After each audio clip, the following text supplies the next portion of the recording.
Απόψε στα γεγονότα των 8:30. Ο Μητσοτάκη δίνει νέες διαστάσεις στην αναμέτρηση. Επίσης, κίνδυνος για υπατήτηδα Β από τα απόβλητα των νοσοκομείων. Έγκλημα με θύμα Βορειοϊπειρώτη αποκαλύφθηκε στα σύνορα, πώς ομολόγησε ο Αλβανός Φωνιάς. Και όλα τα γκολ των σημερινών αγώνων της πρώτης εθνικής. Επιτέλους, βρήκατε την μπλούζα που θέλατε για το απόψινό πάρτι.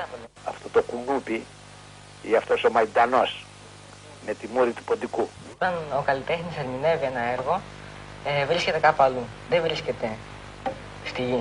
Η Νέα Δημοκρατία δεν έχει τίποτα να αποβηθεί. Η Νέα Δημοκρατία δεν είναι Πασόκ. Το μαγικό χαλί σας προσφέρεται για λίγο χρόνο μόνο με 7.990 δραχμές και 3 χρόνια εγγύηση, χωρίς περιορισμό χιλιόμετρων.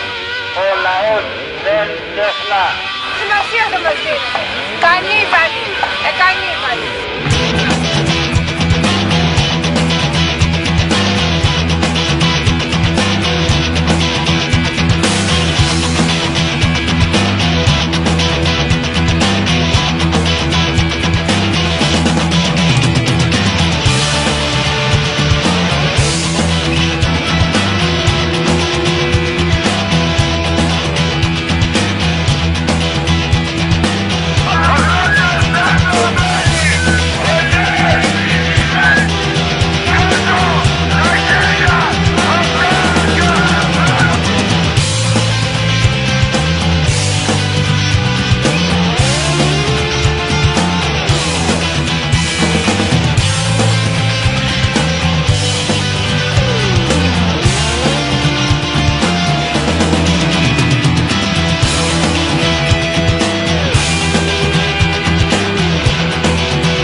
Η παράδοσή μας, είναι η ζωή μας, είναι το βιωμά μας.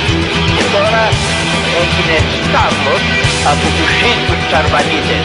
Την κρύβα σάμα! Μας κουτσάλμα, ολόκληρο από εκεί. Γιατί? Αξίζει σάμα! Και άλλος συνδεβαρμός. Εμείς αυτό τον θέλουμε για αυτό το σωματόπλευμα και τον τάπου ζωντανό. Και μαθαίνουμε και διασκεδάζουμε και κερδίσουμε. Μέγα Μπάνκα.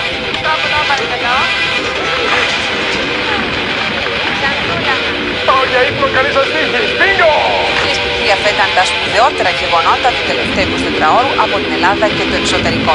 Καληνύχτα σας και καλή εβδομάδα.